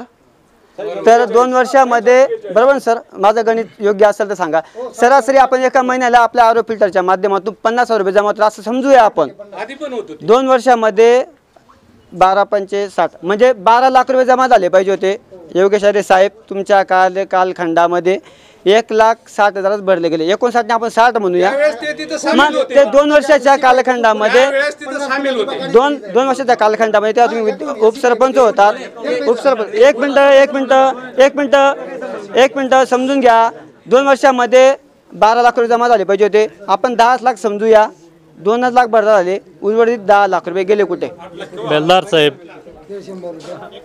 जर माझा परिपूर्ण अर्जानिशी आणि झालेल्या आरोप प्रत्यारोपाला प्रत्येक प्रश्नाला माझ्याकडे उत्तर आहे. जर प्रबंधभूमीमार्फत तुम्ही जर माझी संपूर्ण सखोल, आता मी सगळ्यांचे आरोप प्रत्यारोप ऐकले, सगळ्यांचं म्हणणं ऐकलं, तर आता माझी जनतेला सुद्धा विनंती आहे की माझ्याकडे असलेल्या डॉक्युमेंटनिशी मी जे सांगणार आहे ते सुद्धा ऐकून घ्यावे. पहिला माझ्या अर्जात आरोप होता की 10 महिन्यांनी भरणा सदर लेट झालेला आहे का नाही? 10 महिन्यांनी सदर भरणा 10 महिन्यांनी लेट झालेला आहे का नाही? बाकी सगळे विषय बाकी सगळे विषय पुढे येणार आहेत. मी पहिलेच विनंती आहे, माझी मध्ये तोंड घालणाऱ्यांना विनंती आहे की मी त्यांचं शांततेत ऐकून घेतलंय, त्यांनी सुद्धा माझं आता शांततेत ऐकून घ्यावं की मी पुराव्यानिशी सगळं सिद्ध करणार आहे. बोलण्यात महत्व नाही. तर 10 महिन्यांनी भरणा लेट झालेला आहे, मान्य आहे, असा माझ्या अर्जात मी उल्लेख करतोय, तक्रारी अर्जात. दुसरा माझा मुद्दा आहे की ॲरो फिल्टरची सर्वस्वी जबाबदारी, सर्वस्वी पैसा सरपंचांचे पती प्रवीण ठाकरे घेतात. याचा सुद्धा माझ्याकडे पुरावा आहे. हे सामान्य रोकड वही, ग्रामपंचायतीची सामान्य रोकड वही आहे. या सामान्य रोकड वहीमध्ये दिनांक 27/5/2024 ॲरो ATMच्या चाव्या सरपंचांचे पती प्रवीण ठाकरे यांच्याकडे दिला असं ग्रामसेवक, ग्रामविकास अधिकारी यांच्या हस्ताक्षरात या ठिकाणी लिहिलेलं आहे. जर या कागदामध्ये आणि ग्रामपंचायतीच्या डॉक्युमेंटमध्ये जर साम्य नसेल तर तसं ग्रामविकास अधिकाऱ्यांनी माझं बोलणं झाल्यावर स्पष्ट करावं. दुसरा मुद्दा,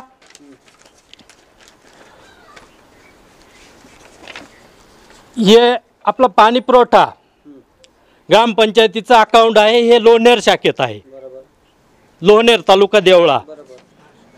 हां, तर या ठिकाणी 27/5 ते 19/1/2024 पर्यंत, 27/5/2023 ते 19/1/2024 पर्यंत कुठल्याही प्रकारचा ग्रामपंचायत मार्फत भरणा झालेला नाही, हा माझा आरोप आहे.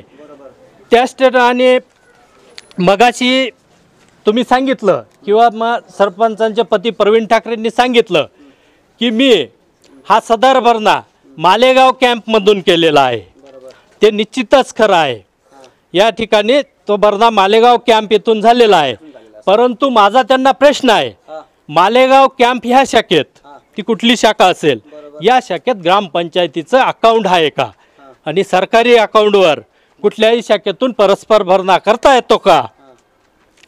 आणि हा 10 महिने सदर भरणा लेट झाल्यामुळे बँक स्टेटमेंटनुसार 8,164 रुपये ग्रामपंचायतीच्या खात्यातून वजा करण्यात आलेले आहेत. कुठे दंड असेल किंवा पेनल्टी असेल याच्यातून याला सर्वस्वी जबाबदार 10 महिने भरणा लेट करणारा आहे.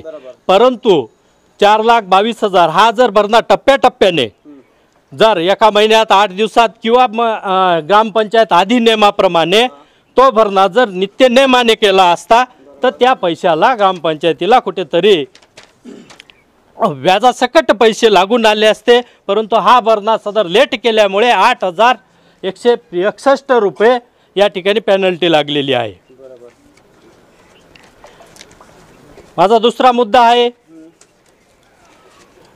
की ॲरो फिल्टर बद्दल जे मागच्या 2 वर्षात जो कमी भरणा झाला, काहीतरी माझ्या अंदाजाने त्यांनी सांगितलं 1,61,000 का 64,000 काहीतरी भरणा झालेला आहे.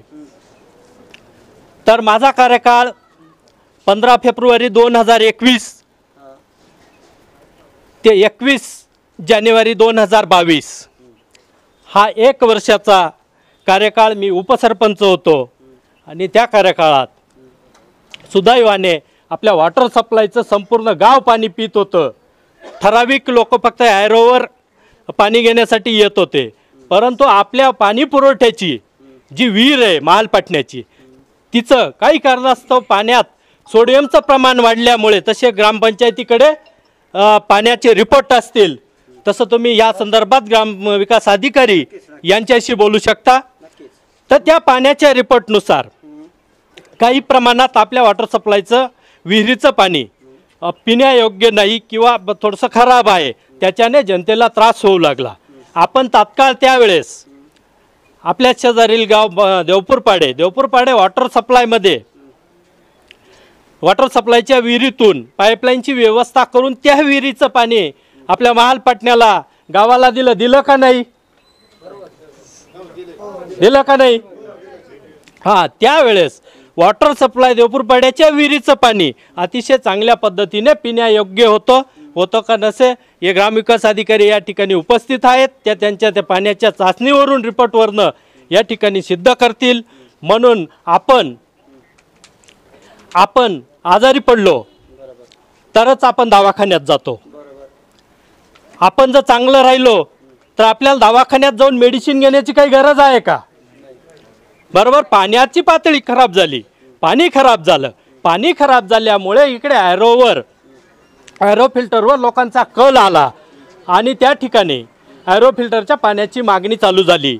परंतु त्या काळात ज्यावेळेस ॲरो फिल्टर बसवलं ते माझ्या अंदाजाने 17-18च्या आराखड्यात ते मंजूर असून त्या ॲरो फिल्टर बसवलं. त्या ॲरो फिल्टरची जी पाईपलाईन होती ती पाईपलाईन डायरेक्ट वितरण व्यवस्थेला जोडलेली होती. तर ती वितरण व्यवस्थेला जोडले असल्या कारणाने जर ॲरो फिल्टरच्या टाकीत पाणी सोडायचं झालं तर ते पूर्ण गावात वितरणाला पाणी जायचं, मग ॲरो फिल्टरच्या याच्यात पाणी यायचं. परंतु त्या कालांतराने सरपंच बदलले. त्यावेळेस माझ्या अंदाजाने बेलदार साहेब तुम्हीच होतात, बातमी तुम्हीच लावलेली होती आणि त्यावेळेस माझ्या अंदाजाने मीच या ठिकाणी तुम्हाला बाईट दिलेली होती. सरपंच आणि म्हणून आता बऱ्याच लोकांनी या ठिकाणी आरोप केले की कोणी विकलं गेलं, 3 लाखात विकलं गेलं, 10 लाखात विकलं गेलं. त्या लोकांना जो कोणी विकला गेला असेल त्यांनी त्याच्या नावासकट त्याच्या पदासकट या ठिकाणी उल्लेख करावा. प्रश्न आहे, माझी विनंती आहे. परंतु विनंतीला मान देतो. 11 पैकी 3 सदस्य उपस्थित आहेत, खरे होते त्यांनी तो उपस्थित राहायला पाहिजे होतं. माझा त्याविषयी सुद्धा प्रत्येक मासिक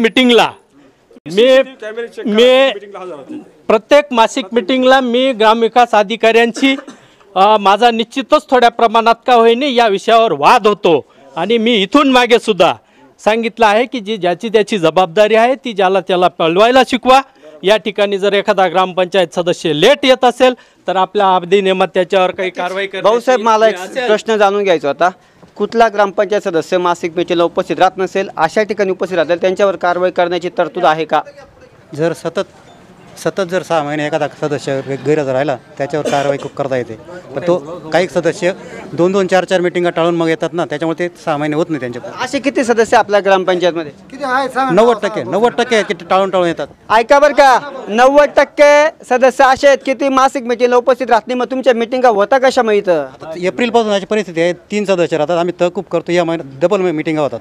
तहकूब मिटिंगला कोरमची आवश्यक राहत नाही. मग त्यांना अपात्र करून नवीन बॉडी त्यांचे दिवस 6 महिने भरायचे, आता ते हजर होऊन जातात ना. नेम ही कुठली नियमावली? सतत 6 महिने गैरहजर राहिला, सतत 6 महिने जर गैरहजर त्याचं अपात्रता होतं. पण ते 6 महिने व्हायचे आताच हजर होऊन जातात ना. म्हणजे लक्षात घ्या बरं का, 11 पैकी ठराविक सदस्य उपस्थित राहतात. त्यांच्यावर कारवाई करण्याची वेळ येते तेव्हा उपस्थित राहून ते हाजरी लावून निघून जातात गावाचं वाटोळं करण्यासाठी. मला एक सांगा त्यांनी त्यांचं स्पष्टीकरण दिलेले, तुमचं शेवटचं यावर मत काय? आता दोघांना शेवटचा प्रश्न असणार आहे, दोघांचं स्पष्टीकरण द्यायचं, त्यानंतर पण प्रबंध भूमीच्यावर स्पष्टीकरण देणार. काय मत आहे तुमचं शेवटचं? थोडक्यात सांगा. अण्णांनी सांगितल्याप्रमाणे त्यांचं म्हणणं असं होतं की बा मालेगाव शाखेत जो भरणा केला, त्या भरणा केल्यानंतर त्यांना जी ग्रामपंचायतला जी पेनल्टी लागली, साधारण ती काहीतरी 8,000 रुपये काहीतरी त्यांनी मला सांगितले. नाही, मग मी त्याच्यासाठी सांगतो फक्त काय विषय आहे. जर त्यांचं म्हणणं इथं स्टेटमेंट आहे, मी इथं म्हटलेलं आहे कॅम्प शाखा बरोबर आहे इथं, आणि इथं म्हटलेलं आहे लोणेर शाखा इथं भरणा केलेलं आहे. इथं म्हटलेलं आहे स्पष्टपणे कॅश हँडलिंग चार्जेस. इथं बघा, हा जो आपण लोणेरला भरणा केला त्याला पण कॅश हँडलिंग चार्जेस लागतात. विषय असा आहे ना, त्यांनी जे म्हटलं की बाबा जर ग्रामपंचायत पाणीपुरवठा याच्यात जर आपण पैसा जमा केला असता तर आपल्याला व्याज मिळालं असतं. बाबा हे करंट अकाउंट असल्यामुळे याला व्याज मिळत नाही. पहिली गोष्ट, करंट अकाउंट असल्यामुळे आपण जर FD केली असती ग्रामपंचायतीने त्या अकाउंटला 50,000ची म्हणा लाख रुपयाची जर FD केली असती, हे कॅश हँडलिंग चार्जेस असताना हे लागत नाही. हा बँकेचा नियम. जर का तुम्ही ते आता विषय असा आहे जी नॅशनलाइज जी बँक आहे बँक ऑफ महाराष्ट्र म्हणजे नॅशनलाइज कोणतीही बँक असो, तुम्ही भरणा कुठेही करू शकता. ऑल महाराष्ट्र, ऑल इंडिया कुठेही करू शकता. फक्त तुम्हाला कॅश विड्रॉल करायला फक्त तुम्हाला होम ब्रांचला जायचं असतं. हा पहिला मुद्दा असतो. भरणा तुम्ही ऑल इंडियात कुठेही करू शकता. ते ग्रामपंचायतचं अकाउंट असो की सेव्हिंग अकाउंट असो का करंट अकाउंट असो, फक्त त्याचा विषय असा असतो ना, फक्त त्याला फक्त कॅश हँडलिंग चार्जेस हे तुम्हाला होम ब्रांचला पण लागता आणि अदरवाईज इथं पण लागता. हा विषय आहे त्यांचं म्हणणं. जे 8,000ची पॅनल्टी लागली तो खरंच तो 8,000 पॅनल्टी लागल्यामुळे तो पैसा हा ग्रामपंचायतचा असून किंवा नागरिकांचा पैसा आहे. ही गोष्ट एकदम कळकळीची विनंती आहे. ही एकदम गोष्ट बरोबर आहे त्यांची. पण ती आपण लोणेरला केली तरी तो पैसा लागणारच आहे आणि मालेगावलाही केला तरी तो लागणारच आहे. एकंदरीत जर आजचा अभ्यास केला गेला, एक योगेश आरे साहेबांची विनंती आहे की शासकीय अधिकाऱ्यांना विचारला पाहिजे हा प्रश्न. भाऊसाहेब थोडं पुढे या ना तुम्ही. शासकीय अकाउंटमध्ये समजा मला तुमच्या शासकीय अकाउंटला पैसे जमा करायचे असतील तर तो मला अधिकार आहे की कुठल्या बँकेतून करू शकतो? नाही, आपलं कसं आहे, जर कॅश तिथून केली, कॅश हँडलिंग त्यांनी तिथून भरली ना, त्याच्यामुळे तिथून भरला ते दंड हा कमिशन बँक वजाच करणार आहे ना. ऑनलाईन काय आता ट्रान्झॅक्शनला कमिशन घेतच बँक, आता नियमच आहे. तुम्ही भरणा करू शकतात आणि ट्रान्झॅक्शनला ऑनलाईनला तो पैसा कमिशन म्हणून बँक घेतेच तो. एक ऑफलाईन टेंडरचा विषय होता योगेश भाऊंचा. दुसरा एक विषय होता भाऊबंदकीने एक ऑफलाईन टेंडर. ऑफलाईन टेंडरचा काय मुद्दा होता? म्हणजे ई निविदा चालू असताना ऑफलाईन टेंडर काढण्याची वेळ का आली शासनाला? जर मी घेतला तर मी असे स्कीम याच्यात जाईल असं होईल. कारण मी जे पहिले टेंडर ऑनलाईनच केले होते, त्याच्यानंतर ऑनलाईन टेंडरला 7 टेंडर आले होते. हेच कामांचे जे विषय चालू आहे यांचा, त्याच कामांचा ऑनलाईन टेंडरला 7 लोकांनी टेंडर भरलं होतं. मग ते यांनी मान्य केलं नाही. या सगळ्यांचे अर्ज आहेत माझ्याकडे, यांनी रद्द करावेत बुवा असं. त्याच्यानं हे अर्ज आले रद्द करायचे म्हणून ते टेंडर, त्यानुसार आपण ते टेंडर रद्द केले. त्याच्यानंतर रद्द केल्यानंतर हे कामं त्यांनी ग्रामपंचायत कार्यालयाच्या बाहेर बैठक घेऊन ते केलं. त्याच्यामुळे तू पुढे सांगा भाऊसाहेब, हे जे ऑफलाईन टेंडर काढले गेलं हे सर्व सदस्यांच्या मतानुसार होतं का तुमच्या मतावर होतं? नाही, ऑफलाईन टेंडर आहे ना. ऑफलाईन त्यांनी कामं वाटप केल्यानंतर, कामं म्हणजे परस्पर आपसात बाहेर ग्रामपंचायत मधला नाही विषय तो, त्याच्यामुळे तुम्ही जास्त बोलू शकत नाही. मी तो विषय कुठला आहे जनतेला कळू द्या ना. जनतेचा पैसा आहे, जनता टॅक्स भरते ना. त्यांच्या टॅक्सवरती तुम्ही पगार घेता, मी टॅक्स भरतो, माझ्या टॅक्सवर तुम्ही पगार घेता. तुम्ही जनतेला कळू द्या. सदस्यांनी आपापसात संगनमत करून की हे कामं या सदस्यांना द्यायचे. लक्षात घ्या बरं का, लक्षात घ्या. म्हणजे हे जे कामं असतात हे सदस्य एकमेकांना वाटून घेत असतात बरं का, लक्षात घ्या. पेवरला बसवायचं ना, मी बसवतो. नळ बसवायचं, एकमेकांना बसवतो, बरोबर. एक शेवटचं डिबेट असणार, शेवटचं बोला सर, थोडक्यात बोला. पर्यंतचा विषय म्हणजे याचा कशाचा, टेंडरचा, असं बसूनच एक तुला एक मला, एक मला, एक मला, या पद्धतीने कामं झाली सर्व. भाऊसाहेब मला एक सांगा, मला एक सांगा, योगेश भाऊ तुम्ही पण सांगा, तुम्ही म्हणताय तुमच्या टेंडरमध्ये ऑफलाईन टेंडर काढून कामं केली जातात. तुमच्या कार्यकर्ता असं एखादं काम झालं का? ऑफलाईन टेंडर काढण्याची वेळ आली का तुमच्या कार्यकालात? विषय असा आहे, ग्रामपंचायत अधिनियम असा म्हणतो की ग्रामपंचायतीला जर स्थानिक लेवलवर जर काम करायचं असेल तर शासनाने ग्रामपंचायतीला हेड दिलेला आहे. ऑफलाईन टेंडर काढून तुमच्या कार्यकाळात झालं का असा प्रसंग घडला कधी? ग्रामपंचायत हेड दिलेला आहे, त्या हेडवर तर ग्रामपंचायत काम करू शकते. ऑफलाईन टेंडर जर काही प्रोसिजर असेल तर त्याच्याबद्दल मला माहिती नाही. तुमच्या कार्यकाळात ऑफलाईन टेंडर काढले गेले का? भाऊसाहेब जाऊ दे एक मिनिट, यांनी आरोप केला आहे ऑफलाईन टेंडर काढून 3 कामं केले गेले. यांच्या कार्यकाळात ऑफलाईन टेंडर काढून कामं झालीत का? मागच्या काळात नाही केलेले काही झालेले नाहीत. काय सांगाल सरपंच साहेब, तुम्हाला विचारतो थेट, यांच्या कार्यकाळात ऑफलाईन टेंडर काढून कामं झालीत का? झाले. भाऊसाहेब झालेले म्हणतात, तुम्ही नाही म्हणता. तुम्ही शासकीय अधिकारी, तुम्ही गेल्या 5 वर्षापासून आमच्या गावात स्थानिक आहेत असं वाटतं मला, बरोबर आहे का? तुम्ही आमच्या गावाचे 5 वर्षापासून लोकप्रतिनिधी म्हणजे शासनाचे पदाधिकारी म्हणून काम करतात, अधिकारी म्हणून काम करतात. म्हणजे याच्या अर्धी सगळे ऑनलाईन, सगळे जेवढे आजपर्यंत जे तुमच्या कार्यकाळात टेंडर सगळे ऑनलाईन, तुमचं असं म्हणणं आहे? सर्व ऑनलाईन झाले. एखादं झालं असेल ग्रामपंचायत हेडवर असेल ते एखादं नका म्हणून भाऊसाहेब, जबाबदार अधिक व्यक्ती बोलताय तुम्ही. काम झालेले. ऑफलाईन टेंडर यांच्या कार्यकाळात किंवा यांच्या कार्यकाळात निघालेत का? हो निघालेत, पण आपण मूळ मुद्द्यावर येऊ. पहिले जे आपले जे ऑफलाईन टेंडर ई टेंडर केले होते ते ऑफलाईन का केले हा मुद्दा पहिला आहे. त्याच्यात सर्वसाधारण तारीख आहे 3/8/2023 रोजीची गोष्ट होती. श्रीमती सुरेखा प्रवीण ठाकरे, उपसरपंच तुषार अरविंद कुलकर्णी, तक्रारदार ग्रामपंचायत सदस्य आयोग्य सकाराम माहिरे, गणेश बच्छाव, राधाबाई गांगुर्डे, बाळूशंकर खरोले यांनी सांगूनच हे टेंडर कॅन्सल केलं. अर्जदार आला होता, अर्ज होता योग्य सकाराम त्यांच्या नावाने अर्जदारांच्या हिशोबाने. तो अर्ज आल्यानंतरच हे आपण हो. म्हणजे मला एक सांगा शरद भाऊ, एक मिनटं, मला एक सांगा, ई निविदा असेल, ऑफलाईन टेंडर असेल, हे एका व्यक्तीच्या मतानुसार होतं की सर्वांच्या मंजुरीने होतं? सर्वांच्या मंजुरीने. भाऊसाहेब होतं सगळ्यांच्या मंजुरीने ऑफलाईन टेंडर जे असतात तशी तुम्ही प्रोसिजर आहे का तुमच्याकडे? कसं प्रोसिजर आहे का तुमच्याकडे? नाही, तो जो विषय ना तो आता खाजगी कसा झाला माहिती आहे का? आता जाहीर बोलण्यात विषय नाही, पण आता मी बोलतो. भाऊसाहेब तुम्ही जाहीर बोलावं लागेल, नाही तर प्रबंध याचा इतका पाठपुरावा कराल की गावामध्ये एक प्युअर ब्लॉक 199 200 आणले असतील ना तर शेवटचा एकचा बी पाठपुरावा प्रबंध विश्वपर्यंत करेल. ज्याच्यावर जी कारवाई होईल त्याला प्रबंध जबाब राहणार नाही. 200 प्युअर ब्लॉक तुम्ही गावात आणले असतील ना, तुम्हाला 200चा हिशोब द्यावा लागेल. भाऊसाहेब बोलतो चला. बघा आता जे हे त्या 6 टेंडर कॅन्सल केले ना, याच्यातलं काय झालं, सदस्य बाहेर बसले, त्यांचा काही इश्यू असेल, खाजगी विषय होता तो, की ते सदर कामं वाटप करून घ्यायचे सदस्यांमध्ये. त्याच्यापैकी कामं वाटप झाले, त्याच्यापैकी 3 कामं मी ऑफलाईन का केले की असं बिन तसं बी वाटप झालेच, कामं वाटप झालेच आहेत, कोणी भरणार नाही, ते ऑफलाईन करून घेऊ. कारण त्या बिला यांच्या कार्यकाळात झालं का? मागच्या कार्यकाळात झाला एखादं नजर चुकीने. मग मला सांगा, तुमच्याकडे जेवढ्या ई निविदा असतील त्यांच्याकडे साहेब तुमच्याकडे नोंदी असतील, त्या नोंदी बघण्याचा अधिकार प्रबंध मिळाला. लोकशाहीच्या माध्यमातून आम्ही तो इश्यू 100% भविष्यात पुढे आणणार. तुम्ही म्हणता की याच्या आधी ऑफलाईन टेंडर निघाले नाहीत, फक्त हे 3 टेंडर तुम्ही ग्रामपंचायत सदस्यांच्या संमतीने काढलेले आहेत, बरोबर आहे?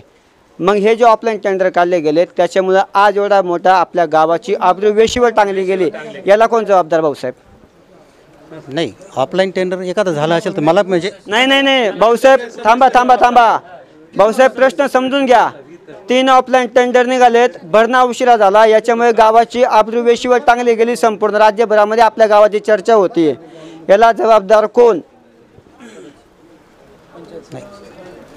आज आपल्या गावाची वेशी आबरू टांगली गेली, याला जबाबदार कोण?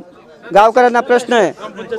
एका शब्दात उत्तर द्या, कोण जबाबदार? सर्व मेंबर, सर्व सदस्य. भाऊ कोण जबाबदार? कोण जबाबदार? ग्रामपंचायत सभा. कोण जबाबदार याला? सदस्य. गावाची विषय आबरू टांगली गेली, कोण जबाबदार? सदस्य. कोण जबाबदार? सगळे सदस्य. सर्व सदस्य जबाबदार. सदस्य. ऐका, कार्यक्रम या ठिकाणी संपला असं जाहीर करतो, पण शेवटच्या वेळी सांगतो. एक मिनिट बोला. नाही, बरोबर, सगळ्यांनी आरोपांचं निराकरण झालं पाहिजे, बरोबर. बोला. तर आता या ठिकाणी थोडक्यात मांडतात. अधिकारी यांनी या ठिकाणी सांगितलं की सदस्य बाहेर बसून कामं वाटप करतात आणि तुमचा प्रश्न होता त्यांना की याला जबाबदार कोण. मला ग्रामविकास अधिकाऱ्यांनी प्रथमतः या जनतेसमोर स्पष्ट करावं की जे ग्रामपंचायत निगडीत जे आर्थिक हितसंबंध येतात ते करण्यासाठी शासनाने कोणालाच पावर दिलेले आहेत. आणि दुसरा मुद्दा, जे आम्ही त्यावेळेस ऑनलाईन टेंडर कॅन्सल करण्यासाठी जे अर्ज दिलेले आहेत तर त्यांनी माझा अर्जसुद्धा या ठिकाणी वाचून दाखवला तर मला काही अडचण नाही. त्या ठिकाणी आपण त्यावेळेससुद्धा आणि मी माझ्या तक्रारी अर्जात आरोप केलेला आहे की आम्हाला कुठल्याही प्रकारात सदस्यांना विश्वासात न घेता काम केलेलं आहे. तर माझ्या अर्जात शक्यतावर तसाच उल्लेख असेल. मला कुठे विश्वासात घेतलं नाही. मी एक अपक्ष ग्रामपंचायत सदस्य आहे, मी कोणाच्या पॅनलचा नाही. म्हणून मी थेट अर्ज करून त्यांना सांगितलेलं आहे की मला कुठल्याही प्रकारात तुम्ही विश्वासात न घेता तुम्ही ई टेंडर ई निविदा काढून ती रद्द करावी आणि पुनश्च मासिक मीटिंग घेऊन त्या मासिक मीटिंगवर विषय घेऊन पुढच्या कामांची दिशा ठरवावी. नक्कीच आज या ठिकाणी खूप छान पद्धतीने गावातील नागरिकांनी आपले मतं मांडले. सरपंच असेल, एक मिनटं शेवटच्याच वेळी तुमच्याकडे येतो मी. योगेश भाऊंनी त्यांचं मत मांडलेलं आहे. या ठिकाणी एकाच मिनिटात या सगळ्या गोष्टींचा मी खुलासा करतो प्रबंधच्या माध्यमातून. आज या ठिकाणी आपल्या गावावरती विरोधक असतील सत्ताधारी असतील यांच्या माध्यमातून एकमेकांना आरोपच्या फेरी झाले सोबतच. आणि या दोघं आरोपांचं खंडन आता शरद ठाकरे साहेब थोडक्यात कसं करता हे आपण जाणून घेणार आहोत. शरद भाऊ, एक विनंती असणार आहे, कागदानं दाखवता कमी शब्दात एका मिनिटात तुम्ही या दोघं आरोपांचं खंडन कसं करतात? जे आपले योगेश आयरेंनी जे आपल्याला ते आरोप केले होते, पहिली गोष्ट त्यांनी अर्जात नमूद केल्याप्रमाणे ते ठीक आहे. पण ज्यांनी ते प्रेस समोर जे बोलले की यांनी भ्रष्टाचार केला बुवा असं, तो भ्रष्टाचाराचा आरोप आपल्याला अजिबात मान्य नाही आणि केलेला पण नाही. तो आपण तुम्हाला सिद्धपर्यंत करून दिला स्टेट बेंचनुसार. राहिला विषय, शेवटचा विषय सांगतो मी तुम्हाला. ज्यावेळेस सुरेखा प्रवीण ठाकरे जेव्हा बसल्या तेव्हा माझ्याकडे हिशोब आहे 27/5/2023 ते 26/5 म्हणजे आजपर्यंत आपण साधारण 15 महिन्यामध्ये भरणा केलेले 7,56,000 रुपये भरणा केलेले. म्हणजे 15 महिन्यामध्ये 7,56,000 रुपये भरणा केलेले आणि 20 महिन्याचा हिशोब आहे. माजी सरपंच आयऱ्यांचा जो विषय बघितला तर 1,59,000 रुपये भरणा केलेले. आणि राहिला विषय ई टेंडरचा जो विषय असला ते मागील काळात जे माजी सरपंच होते सुमनताईंच्या पण काळात ई टेंडर न करता ऑफलाईन टेंडरने कामं केलेले आहेत. हो, ते त्याची माझ्यावर पुरावे पण आहेत. हो, राहिला विषय दुसरा, त्यांनी जो आरोप केला होता ती जी गोष्ट होती की बाबा भ्रष्टाचार, TV9चा जो आपल्या TV9ला जो विषय होता की भ्रष्टाचार हा जो शब्द आहे हा मुळीच खरा नाही. नक्कीच शरद नाही, आता संपलेलं आहे. विनंती अशी, आता वेळ संपलेला आहे. आपल्याकडे अहवाल आहे. अहवाल देखील आपण जनतेला वाचून दाखवला. गटविकास अधिकाऱ्यांचा जर अहवाल खोटा ठरत असेल तर ही अहवालात भ्रष्टाचार हा शब्द आहे का? योगेश भाऊ, माझा शेवटचा प्रश्न थोडक्यात उत्तर द्या. अपहार या शब्दाचा अपहार हा शब्द भ्रष्टाचार होतो का? अपहार हा मराठी शब्द आहे. भ्रष्टाचार देखील मराठी शब्द आहे. अपहार हा मराठी शब्द आहे. शिक्षक आहेत. अपहार आणि भ्रष्टाचार काय फरक? नाही, जवळजवळ एकच नाते. म्हणजे अपहार केला वेगळे असू शकतात. भ्रष्टाचार वेगळा आणि अपहार वेगळा. अपहार म्हणजे काहीतरी आहे, त्याच्यात काहीतरी फरक आहे. भ्रष्टाचार म्हणजे डायरेक्ट खाल्लाय, भ्रष्टाचार म्हणजे डायरेक्टली पैसे खाल्लेत असा होतो. आणि अपहार म्हणजे काहीतरी गोड बंगाल आहे असा असतो त्याचा. बरोबर, नक्कीच. नाही, आता थांबूया आपण. शेवटचा सरांनी छान असा या ठिकाणी त्या शब्दांची फोड करून दिली. अपहार म्हणजे काही कालांतराने काही गोष्ट घडली असेल, तफावत असेल, त्याला अपहार असं म्हणतात. भ्रष्टाचार म्हणजे काय? मी जर कोणाचा रुपया खाल्ला असेल त्याला भ्रष्टाचार असं म्हणतात. हे यातून सिद्ध होतं. आज शरद ठाकरे यांच्यावरती जो 4,22,393चा भ्रष्टाचार झाला असा आरोप होता, तो भ्रष्टाचार नव्हता, तो अपहार होता असं त्यांनी त्यांच्या निवेदनात म्हटलंय. भ्रष्टाचार नव्हे, थोडक्यात सांगायचं म्हणजे की भ्रष्टाचार झालेला नाही. काही कालांतराच्या काही महिन्यांच्या फरकाने ते पैसे बँक ऑफ मालेगाव कॅम्पमधून भरून तो पैसा डायरेक्ट लोणेरे बँकेत भरला गेला. 4,22,393 रुपये. सोबतच त्यांनी सांगितलं की 3 ऑफलाईन टेंडर काढले गेले. ते परस्पर शरद ठाकरे त्यांच्या भाऊबंकीमध्ये ते टेंडर वाटत असतात. या ठिकाणी पप्पू शेलार आहेत, जातीनं हिंदू बेल्दार आहेत. एक कोळी समाजाचा व्यक्ती होता, एक आदिवासी बांधव होते आणि एक मराठा कुणबी बांधव होता. असे 4 ठिकाणी 4 जाती धर्मातल्या वेगळ्यांना ते टेंडर दिले गेले. याचा अर्थ भाऊबंकीतल्या लोकांना कामाला दिली जात नाहीत असं या ठिकाणी स्पष्ट होतं. सोबतच आणि कामं वाटप करण्यासाठी महत्त्वाचा विषय म्हणजे कामं वाटप करण्यासाठी ऑफलाईन टेंडर करत असताना सर्व ग्रामपंचायत सदस्यांची मतं एकत्र घेऊन घेऊनच टेंडर वाटली गेली, त्यामध्ये योगेश आर्य यांचा देखील सहभाग असू शकतो, ते कालांतराने उघड होणार आहे। सोबतच प्रबंधभूमी संपूर्ण महाराष्ट्र राज्यातल्या प्रशासकीय अधिकाऱ्यांना, खास करून अरुण पाटील साहेब यांना एक आव्हान करते, तुम्ही ज्या पद्धतीने म्हटलात की मागील कार्यकालामध्ये एकही ऑफलाईन टेंडर काढले गेलं नाही, परंतु प्रबंधभूमी शेवटपर्यंत त्याचा पाठपुरावा करणार। जर याच्या आधी ऑफलाईन टेंडर काढली गेली असतील, ते कोणी काढली, का काढली, कोणाच्या फायद्यासाठी काढली गेली, हे सुद्धा ते प्रबंधभूमी जनतेसमोर आणणार। सोबतच राज्यभरामधल्या असलेल्या अशा आरो फिल्टरच्या माध्यमातून ज्या पद्धतीने शरद ठाकरे यांनी सांगितलं 20 महिन्यांच्या कालावधीमध्ये 1,60,000 भरणा केला गेला, तो हिशोब जर बघितला गेला एका महिन्याला 60,000 होतो, परंतु सरासरी रक्कम आपण 50,000 पकडूया आणि 2 वर्षाच्या कालखंडामध्ये ती 12 लाख रुपये रक्कम पकडूया, अशी फक्त 1,59,000 रक्कम भरली गेलेली आहे।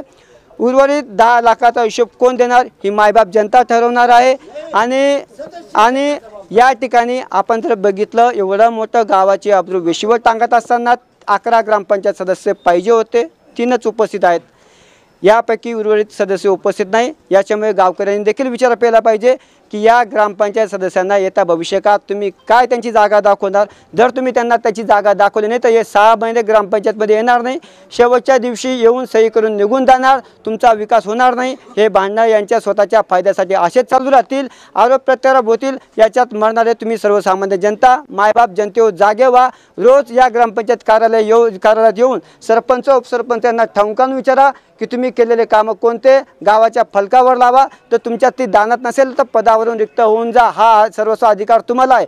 आणि माझी प्रशासनाला देखील एक विनंती आहे, ज्या पद्धतीने मालपाटणे ग्रामपंचायतमध्ये 11 सदस्य असताना 6-6 महिने ते सरपंच ग्रामपंचायतमध्ये येत नाही, तुम्ही कुठल्याही कारवाई करत असताना कुठल्याही गोष्टीचा विचार करू नका, तुम्ही संबंधित व्यक्तीवरती ग्रामपंचायत सदस्यांवरती कारवाई करा, अशी आम्ही विनंती करतो। सोबतच आज जो भ्रष्टाचार शब्द जो वापरला गेला, मुळात गेल्या 3-4 दिवसापासून मालपाटण्याची अब्रू वेशीवर टांगली गेली, त्या एका शब्दामुळे भ्रष्टाचार कुठल्याही पद्धतीने झालेला नाही, हे प्रबंध माध्यमातून आम्ही सांगू इच्छितो। अपहार झाला, काही कालांतराने तो पैसा भरला गेला, त्याला भ्रष्टाचार असं म्हणत नाही। दिरंगाई नक्कीच झाली असेल, प्रत्येक कामात दिरंगाई होत असे। ऑफलाईन टेंडर काढण्याचा मूळ उद्देशच तो असतो की ऑनलाईन टेंडरमध्ये दिरंगाई दाखवून ऑफलाईन कामं काढून स्वतःचा फायदा करायचा असतो। तो या कार्यकालात देखील झाला, मागच्या कार्यकालात देखील झाला। आपण ज्या पेवर ब्लॉकवरती उभे आहोत त्यापैकी 200 मधल्या पेवर ब्लॉकमध्ये एक पेवर ब्लॉक जरी गायब झाला, त्याला भ्रष्टाचार म्हणत असतात, त्याला अपहार असं म्हणत नाही। सोबतच प्रबंधभूमीच्या माध्यमातून आम्ही एक शेवटचं या ठिकाणी सांगतो, ज्या मालपाटणे गावावरती आरोप झाला होता, प्रत्यारोप झाला होता, गावाची वेशी अब्रू टांगली गेली होती, भ्रष्टाचार शब्द वापरला गेला होता, असा कुठलाही प्रकारचा भ्रष्टाचार मालपाटणे गावात झालेला नाही। ही सर्वसामान्य मायबाप जनता याला साक्षीदार आहे। माझं एक मत आहे किंवा सर्वसामान्य जनतेकडून आम्ही सर्वांना विनंती करतो, सरपंच असतील उपसरपंच असतील यांनी गावाच्या विकासासाठी एकत्र येऊन एका खुर्चीवर बसून, खुर्च्या न फेकता एका खुर्चीवर बसून गावाचा विकास साधला पाहिजे। गावाचा विकास कसा होईल याच्याकडे लक्ष दिलं पाहिजे। आणि येत्या काही दिवसातच पुढच्या महिन्यात जर गावामध्ये फरक दिसून नाही आला तर आम्ही परत एकदा प्रबंधभूमीच्या माध्यमातून मी या गावाचा जबाबदार नागरिक, जबाबदार पत्रकार म्हणून तुम्हाला सांगू इच्छितो की पुढच्या महिन्याच्या परत शेवटी 30 तारखेला या गावात येणार, गावातील व्यक्तींच्या प्रतिक्रिया घेणार। गावातील विकास कामं होत नसतील तर याची पोलखोल 100% होणार आणि जे याला जबाबदार असतील त्याच्यावर कारवाई 100% होणार। प्रबंधभूमीसाठी सहकारी मित्र वैभव बांबर, वैभव पवार यांच्यासह मी सुनील बेलदार, मालपाटणे, देवळा, नाशिक। भारत माता की जय।